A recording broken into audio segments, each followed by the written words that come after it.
Salut à tous, de nouveau de retour sur la Miata. Donc j'ai attaqué le démontage de la caisse comme vous avez pu voir dans la dernière vidéo. Donc dans la dernière vidéo vous avez vu le collecteur, tout ça, la dépose de la boîte de vitesse. Donc là, vous le verrez, il est juste là. J'ai déposé le moteur et je vous montre sur quoi j'ai avancé sur la caisse entre deux. Donc là, la caisse est sur le pont bien entendu. Vous avez remarqué, il n'y a plus de porte. Tout l'intérieur, absolument le moindre élément a été démonté. Là, j'ai aussi déposé toute la partie train arrière, donc j'ai tout déposé d'un bloc et je vais vous expliquer pourquoi tout de suite. Et je vais aussi devoir démonter bien entendu tout le train avant hein, pour continuer les avancées sur les travaux. Donc maintenant, on va se mettre sur le train arrière. Donc là, comme vous avez pu voir dans la vidéo précédente, j'ai parlé de la transmission BM qu'on allait adapter. Mais on va aussi adapter du coup un pont arrière BMW pour une question de résistance et de dispo de pièces et tout ça, tout ce que j'ai énuméré dans la vidéo précédente, donc je vais pas répéter tout ça, enfin bref. Donc là, le but, en fait, ça va être de récupérer tous les points d'ancrage d'origine de la voiture. Donc ici, on a des fixations, on a 6 fixations au total directement sur la caisse. Je pense, je vais voir selon comment ça se présente. Enfin, d'après ce que je vois, ça a l'air d'être quand même bien renforcé au niveau des longeons, tout ça. Mais je pense quand même refaire des coquilles de renfort pour le train arrière. Et en fait, toute cette partie-là, donc tout ce que vous voyez là, ça va tout simplement dégager. Parce que je vais faire en fait un berceau sur mesure, parce que le pont BM n'est pas fixé de la même façon que celui de Mazda, bien entendu. Donc je vais devoir faire un berceau arrière sur mesure tout en tubulaire. Les triangles, c'est pareil, comme je disais dans la vidéo précédente, les trains roulants vont être élargis de 20 mm chacun, donc 20 mm ici, 20 mm là-bas, idem à l'avant. C'est pour éviter de se retrouver avec le kit carrosserie qui rajoute 18 cm de caisse au total, de devoir faire des jantes qui sont absolument énormes et que ça ne sera de toute façon pas du tout utile. Je préfère donner un déport intérieur et plutôt qu'un déport extérieur, c'est mieux au niveau des moyeux, tout ça, la voiture travaillera beaucoup mieux. Le déport extérieur visuellement c'est sûr que c'est très très joli, mais c'est pas pour ça que c'est pas ce qu'il y a de plus recommandé pour quand on veut arsouiller un peu. Donc là je pense que la fabrication des triangles et compagnie devrait être plutôt intéressante à voir. Donc là il va s'agir de démonter les triangles, de les fixer en fait dans un gabarit. Donc ça va être un gabarit que je vais fabriquer pour pouvoir avoir exactement la même position au niveau des trains roulants. Parce que le but, c'est d'adapter le pont, tout ça, mais c'est de garder de toute façon la même position, parce que la caisse, vous vous doutez bien, il faut qu'elle vire droit, hein, de toute façon, on va pas y aller par 36 chemins. De pouvoir gruger en fait ces fameux 20 mm. Donc ça va être juste un décalage au niveau des gabarits à prévoir, pour pouvoir reculer nos ancrages. Et le but, je veux pas la passer sur rotule uniball ou quoi que ce soit, parce que c'est pas une caisse qui va être dédiée à uniquement du circuit. J'en vois des fois qui mettent du uniball pour rouler sur la route. Moi personnellement, je trouve que ça n'a aucun sens. Un bon kit de cylindre bloc renforcé polyuréthane. Nous, on en a fait venir un qui est fabriqué aux États-Unis. Donc, je vais mettre ces cylindres blocs là et en fait, le but c'est de garder le système d'origine avec ce système là. Donc là, on a des rondelles décalées en fait quand on fait le serrage. Enfin bref. Conserver tout le système d'origine, mais avec des triangles tout en tubulaire, fabriqués sur mesure et compagnie. C'est aussi pour une raison d'esthétique et pour encore une fois de plus de défi que je veux faire sur cette voiture. C'est un projet que j'ai vraiment envie de faire le plus possible en sur-mesure. Alors il y en a qui vont me dire aussi qu'il y a des triangles tout faits qui existent déjà, mais vous vous doutez bien ici, hein, on fabrique tout nous-mêmes. Donc c'est pas la peine de me dire d'aller acheter du tout fait, je le ferai pas. Donc là, autre point, je vais finir donc de mettre à poil la caisse. Je vais pas vous filmer ça sert à rien du démontage, vous savez tous le faire, vous en avez tous déjà vu, et je pense pas que ce soit le truc qui vous amuse le plus. La caisse va partir en sablage intégral, donc ça par contre je vais vous filmer ça le moment où je vais emmener la voiture, et comme ça je vais vous montrer la caisse quand elle reviendra du sablage. Donc par contre, je ne vais pas faire sabler la partie carrosserie visible, je m'explique. Le sablage, ça chauffe les surfaces et ça abîme aussi la surface quand vous partez, par exemple, d'une carrosserie d'une aile arrière. Je vais prendre cet exemple-là. Il y a quand même une grande surface.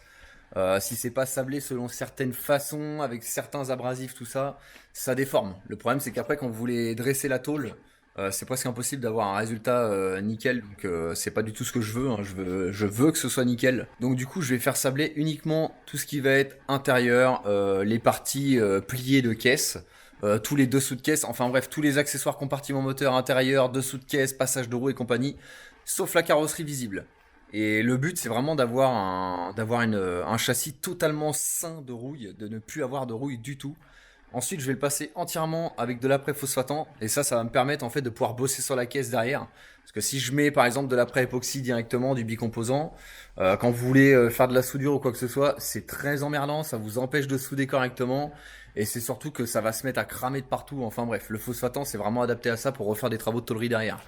Donc je vais vous balancer les images de tout ça tout de suite. Bon, après de multiples péripéties, pour ceux qui ont suivi les stories sur Insta, j'ai enfin mis la caisse du coup pour l'emmener au sablage. Donc là elle est totalement à poil, tirée par notre fidèle van Chrysler américano-italien. Donc du coup là j'emmène ça chez nos potes d'Hydroconcept pour le sablage complet de la caisse. Il va nous déposer aussi le pare-brise au passage, de toute façon le pare-brise est mort. Et puis au moins on va repartir sur une basse scène comme je disais juste avant. Et on va être peinard avec ça. Donc là je lui dépose ça et je vous fais l'après quand la caisse sera revenue à l'atelier. Take me to the ruins, aquifers and springs, baby ferns uncurling.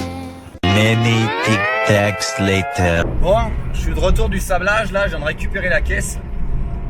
Bon je sais c'est pas bien, je filme en même temps que je conduis. Donc là je viens de récupérer la caisse de la Miata, donc du sablage. Donc je ramène ça à l'atelier et dès que je suis arrivé à l'atelier je vous fais un tour de la caisse et du taf qui a été fait dessus. Donc et comme je dis toujours, c'est bien de faire sabler pour révéler les problèmes. Et vous allez voir que des problèmes il n'y en a pas eu beaucoup, mais il y en a eu. Je vous montre ça tout de suite. Bon, me voilà de retour à l'atelier avec la Mazda. J'ai pas perdu le temps, je l'ai déplacé directement de la remorque sur le pont. Donc je vais vous faire le tour tout de suite du retour du sablage. Donc voilà, l'auto est sur le pont. Donc là, je l'ai mise là-dessus parce qu'en fait, j'ai un chariot qui va me permettre de déplacer la caisse à besoin, entre guillemets, pour pouvoir bosser dessus. Donc voilà ce que ça donne après le sablage. Donc ça permettait aussi de révéler... c'est la principale raison d'ailleurs pour laquelle j'ai voulu faire sabler la caisse, c'était pour révéler éventuellement des zones qui seraient pourries, corrodées, enfin tout ce qu'on veut, et que j'aurais pas vu de toute façon des montages, parce que des fois c'est bien camouflé quand ça a été refait ou quoi que ce soit entre deux. Et justement il y a 2-3 petites zones que je vais vous montrer. Donc là, pour ceux qui se demandent pourquoi il reste du rouge, c'est tout simplement en fait les jointages de carrosserie, enfin des éléments de tôlerie. Faut savoir que la colle en fait ça fait rebondir l'abrasif, donc c'est si on l'enlève pas avant, entre guillemets, c'est pour ainsi dire impossible à sabler. Moi, j'ai cette façon de faire là, je m'amuse pas à enlever cette colle là. Pourquoi ? Il y en a qui l'enlèvent. Moi, j'avais fait le choix de la laisser au sablage en fait, parce que tout simplement, quand cette colle, elle a duré autant d'années et qu'elle a bien fait son taf d'étanchéité sur les jonctions de tôlerie, je vois pas pourquoi je m'amuserais à aller enlever cette colle là, au risque d'en mettre une autre qui, elle, ne va pas forcément durer aussi longtemps, aussi correctement. Et de toute façon, vu la pression du sable, si ça avait à partir, ça dégage. Si ça tient plus, de toute façon, ça saute. Donc là, tout ce que vous voyez là, en fait, tous ces éléments-là, bon là, on voit que ça se décolle un petit peu. Donc là, je vais peut-être écarter le truc. Voilà, on a les morceaux qui s'en vont. Je vais écarter quand même tout ça hein, pour voir s'il n'y a pas des trucs qui tiennent. Mais en bref, on a vraiment une surface qui est revenue complètement saine. Et c'est vraiment le but de l'OP, quoi. Donc pour les parties corrodées, moi, avant de l'envoyer, j'avais vu déjà de toute façon qu'il y avait de la rouille au niveau du bas de caisse. Donc avant le sablage, j'ai ouvert le bas de caisse. Pourquoi j'ai fait ça ? Parce que ça permettrait ça permettait de sabler la contre-aile derrière qui elle souvent est rouillée aussi. Donc là je suis revenu sur une base qui est nickel. Il y a juste là où on voit que la corrosion elle avait bien creusé, donc je vais pas prendre de risque. Je vais refaire aussi la contre-aile derrière là, et je vais pouvoir ensuite refermer mon bas de caisse avec une pièce de tôlerie que je vais reformer pour faire ça. Au niveau de l'intérieur, pareil, on a tous les joints bien entendu qui ont résisté au sablage, donc qui vont rester tels qu'ils sont. On a les plaques de goudron aussi. J'ai vu ici qu'il y avait une espèce de pastille soudée d'origine qui était pas mal rouillée, donc ça il va falloir que je l'enlève et que j'en fabrique une. Donc c'est une pastille qui est collée il me semble ici. J'avais déjà ce genre de truc chez Volkswagen sur les Golf et tout ça, de toute façon faut pas rêver, c'est à peu près partout la même chose. Là on a bien les ailes qui sont restées peintes.